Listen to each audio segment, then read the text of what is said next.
How to enable developer mode on Windows 11. Hey everyone, welcome back to the channel. In today's video, I'll show you how to enable developer mode in Windows 11.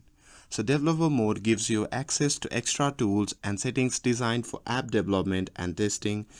So if you are a developer or just want more control, this feature is for you. So now without further ado, let's get started. So first thing first, click on the start menu at the bottom, and then from the pop-up menu simply select settings. And here, once you are in the settings window, simply click on system from the left hand sidebar. And after that, simply scroll down and click on the option labeled as for developers. And here you would see the option labeled developer mode.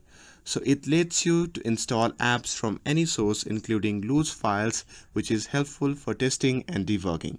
So right now it's turned off by default. So to enable it, just toggle the switch on. And after that, you might get a confirmation pop-up. So go ahead and click yes to confirm. And that's it. Now you have successfully enabled developer mode in Windows 11.